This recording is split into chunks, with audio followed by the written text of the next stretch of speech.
There's so much rubbish on the Maldives that we even had to rent a separate island to store it. And this is not some heavenly place. As you can see, this is the island of Tilafushi. And once it was an ordinary island, but in 1992, in the last century, the Mali authorities decided to use it as a garbage station. And now Tilafushi is known to many as the island of garbage. About 330 tons of waste are brought here every day. But the biggest problem is that not only bottles and wrappers are brought to the island. In the former lagoon, a lot of toxic materials have accumulated, including barrels of oil, lead, and other harmful metals. They seep into the water and poison marine inhabitants. Waste that does not reach the island is burned in the open air. Toxic smoke is dangerous to the health of local residents and tourists, and microplastics that do not burn are eaten by birds and small rodents. In order to deal with the garbage problem, the state is taking various measures. So, since June 1, 2022, the government has banned the production, import, and use of bottles, tubes, and other plastic goods. Moreover, now the authorities want to build a waste processing plant in the Maldives, and according to the plans, it will turn garbage into electricity. Construction is underway there, but so far it has not reached the further fences of the information shield. Well, that's what's going on with various oils, gasoline. I don't know what they have here at all. That is, it all merges into the ground. Here they are trying to pump it out, disassemble it, put these barrels. It looks really creepy, because you expect to see something like this in the Maldives at least. This is definitely not that paradise, and so that you understand. The sea is literally 100 meters here. And here they just bring barrels, processed fuel, all sorts of machine oils, a huge amount. This dump is quite large, and all this goes to the sea.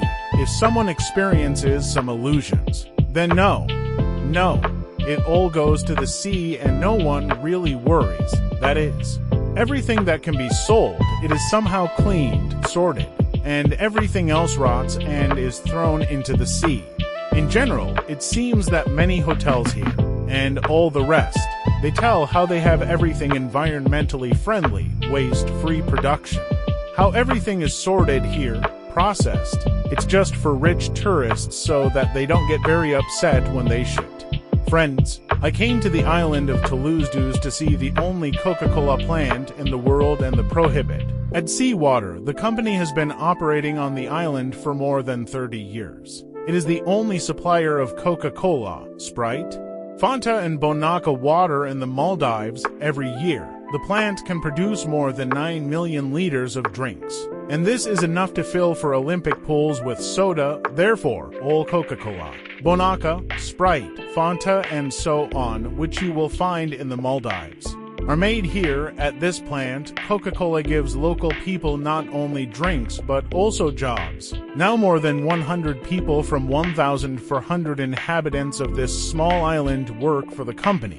What is interesting, this plant is being toured. You can go and see the production.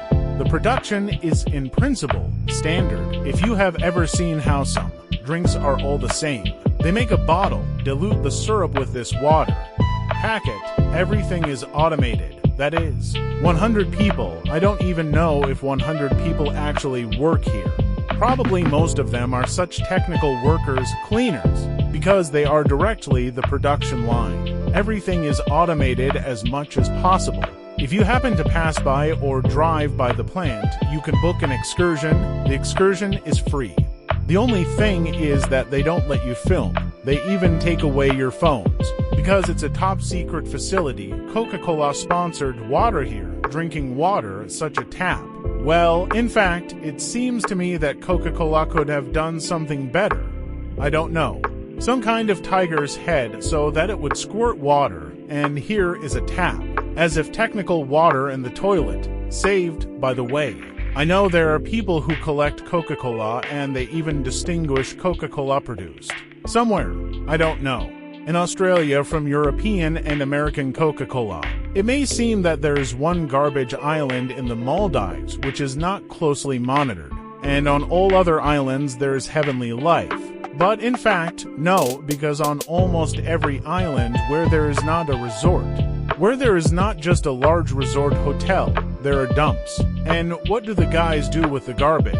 That's right. The garbage in the Maldives is divided into two types. The first is the garbage that you can earn money on, but most of the garbage, as you understand, is difficult to process. It is difficult to bother with it. So everything else is just thrown into the forest and burned. This is how it all looks, no miracle. As you understand, happens. Here is one of many dumps, that is, it's just a sea. Here are beautiful jungles. And here is a dump. Here you can see what is burning. Plastic is burning. Plastic, plastic, plastic. Various waste. That is, it is not that someone is throwing weed. Here is all this bon aqua that is made here. All these plastic bottles. Everything that Coca-Cola does here is then burned. Pay attention to the number of these bottles from under bon aqua. Everything is burned. Everything is burned right under the open sky. They don't sort anything. All this is nonsense. These are fairy tales for tourists that we divide everything here, sort. That everything will be beautiful, environmentally friendly, stable, developed, no. The other side of all this Maldives paradise looks like this, smoky dump, which is practically on every island where the locals live. I don't know. It feels like it's being reworked, maybe 5 to 10%. Everything else is thrown away. In the forest,